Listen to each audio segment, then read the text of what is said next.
Right, man in boxing, led the Flair Cops. Shout out to Goodfellas Sports TV. Got our official sponsor, Greenwood Stock Trading. If you want to learn how to make some passive income, some extra money, so you can invest in your future and your kids' future, give them a call for a free 10-minute consultation, 281-760-3170. Go get to the bag.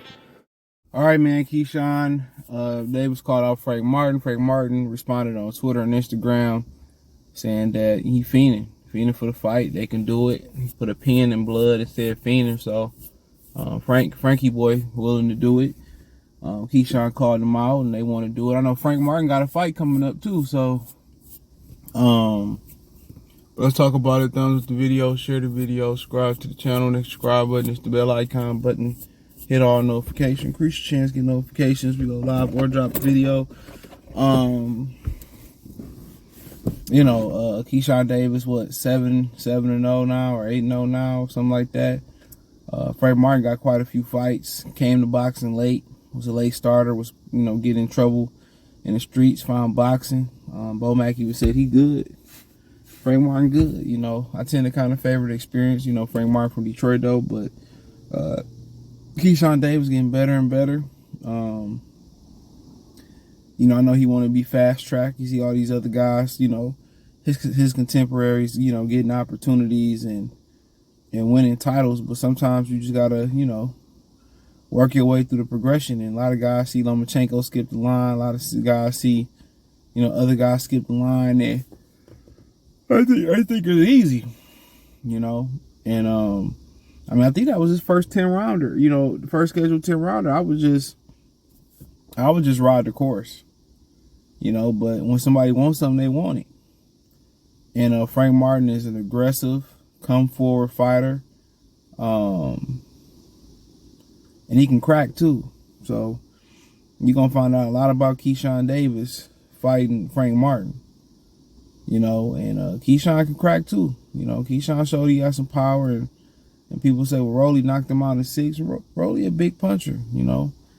Also, in addition for Rolly too, I think Anthony DeGitt was over 5 pounds overweight for that fight too. People forget. So I think he was a late replacement in both fights. So that's something to kind of chew on as well too when you talk about those fights. But this is gonna be an aggressive fighter coming forward and see what Keyshawn can do. Can Keyshawn box him? Keyshawn keep him on the back foot? One thing about fighting, dudes that fight that Errol Spence, Derrick James style is, you gotta be willing to back those guys up sometimes. You gotta be willing to back them up. You know what I'm saying? Take away their jab. Take away the jab. That's like taking away the foundation. That's like breaking the foundation that the house sit on.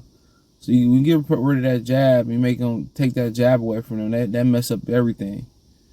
So, Keyshawn gonna have to take his jab away, establish his jab, mix it up, not just try to box them, because they love being on the front foot. But when you are boxing, making them miss and making them pay. You know what I'm saying? So, yeah, it's a tough fight. Obviously the school of Spence and Derrick James, school of Bo Mack and Terrence Crawford. They getting fans revolved around the fight, but after the fight, it's all love. Obviously, it ain't personal. Frank Martin, though, he kind of looked like somebody that used to get in a lot of fucking trouble and was just, he had to mature real fast. And the way he picked up boxing that fast, a lot of guys, that was his calling. A lot of guys can't pick it up like that. Started late, for Gabriel Rosado did in boxing, started late and making it to the world championship level. Martinez, winning belts in multiple weight classes. You don't see that every day. Once 116 kind of come and go, I think that's like the latest they really want you to start. You know what I'm saying? Really, it's really difficult and hard. But if Spence name attached to Frank Martin, I don't really think Keyshawn Davis would be calling him out like that. I think it's a Spence Crawford thing. I think he young, throwing himself in the middle of it, trying to get some publicity off of it, trying to come up off of it, trying to put himself in fast track for a title for it. And he better be ready for it, because once you run your mouth like that on the social media era and you don't back it up, it's going to be hard to recover. Emotionally, physically, So that's one thing, social media changed the way people talk shit too. Because if you don't back it up, you get your ass whooped. You know, that video always gonna resurface, or they're gonna make a meme out of you getting dropped and knocked out, or whatever it may be. So you gotta be prepared. When you run your mouth, you gotta back it up. And also, if you don't back it up, then you gotta be prepared that will come with it. You gotta be prepared what come with it. So, but yeah, I usually go with the experienced fighter. I've seen Frank Martin fight a couple times, not a lot. I've seen Keyshawn-Davis fight a couple times. Most of his fights, some of his fights I've been able to catch, but Olympic silver medalist, you know, and people say he's starting to fight like Bud, his mannerisms and stuff, and you know, I mean, I think the way his posture is possibly mimicking Terrence Crawford's, but how he fights is just him. Kind of how you kind of creep and maneuver around the ring. I see why people will say that, but you know, the uppercuts, the straight punches, you know what I'm saying? Just the way he throws punches is just his own way. Bud kind of more, you know, Bud will kind of find a rhythm, and Bud a little bit more,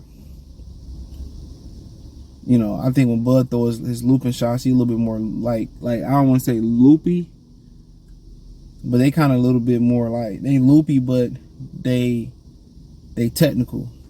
You know what I'm saying? Like he's setting something up, or he throwing it to land around the guard. You know, he kind of more, but yeah, kind of how he stands, you can see he picking up. But as far as how he fight is him. You know, it's the way he throws straight shots, the way he uppercut to the body, the way he throw his hook. That's him. You watch Bud can loop the hook a certain type of way. But as far as his posturing, his stance, and kind of how he move, you kind of see, yeah, he fight like Bud. Like his posture, his stance, a little bit like Bud. But, you know, you see Bud, he in there, you know what I'm saying? So, you know, Keyshawn don't really be like that, like Bud, or they don't throw the punches thing. I think Keyshawn kind of throw his shit a little bit more on the line, like a little bit, they straighter to me. And it, you know, he just a little bit, his hooks are more compact. See, Bud gonna loop his shit around to get around. Bud throw the land. He'll set shit up too, but you know, you see Bud throw a hook, it's designed to loop around the guard or exploit a hole. You see Keyshawn-Davis, everything is just compact, tight, you know. And I think the next evolution for him is being better at putting the shots together, setting them up, and running his combinations, and putting them shots together and stepping over and doing things like that. I think that's the next evolution for him. Yeah, that's the next evolution for him. Putting them shots together, you know, dropping that, you know, stepping over, using the angle. But Frank, you know, that style comes straight forward. You know, look to throw the 1-2, and he got a good hook too. So, you know, so the hook kind of made that style a little bit more dangerous than what it already is. So Frank Martin got a good hook. I don't really think Errol Spence got the best hook. You know, I think he got the worst hook in they camp. I think Charlo got the best left hook, and then Frank Martin, and then Errol Spence. So Spence hook ain't like theirs. You know what I'm saying? But he got everything else down-packed mastered. And you know, I doubt if you get this on the Spence Crawford undercard if it come to be. You know, but I think in this fight, Frank Martin got everything to gain. You got a guy in Frank Martin, you know, you got a guy in Keyshawn-Davis that who been built up, who had way more notoriety than Frank Martin, rightfully so, silver medalist. You know, they put a lot of time in to feature him on undercards and stuff, and so, you know, he been on ESPN where a broad, you know, audience can see him. So for Frank Martin, I don't understand why they wouldn't. As long as the money, all right, they make too much sense. You gonna come up off this. More people know Keyshawn-Davis than they know Frank Martin. So if they feel Frank Martin can win, it make a lot of sense. You know, and it's kind of funny saying that somebody's 7-0 and Frank Martin got a bunch of fight, he need him, but you know, he been putting that limelight. He opening his mouth. You know, every division need a few Keyshawn-Davises who ain't scared to go out there and go eat and talk shit. That's what the fans want to see. They don't want to see humble and plain. They want to see brash, bold, and talking shit. And they don't talk shit about people who talk shit because they think it's all real rap. They think it's real. Like, talking shit is just talking shit. You know what I'm saying? Like, we on the court just talking shit. You know what I'm saying? Sometimes it get personal.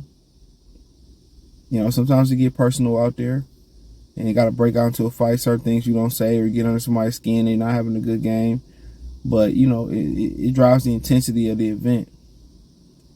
Especially in boxing, it drives the intensity. It brings more controversy. And that's what people want to see. They want controversy.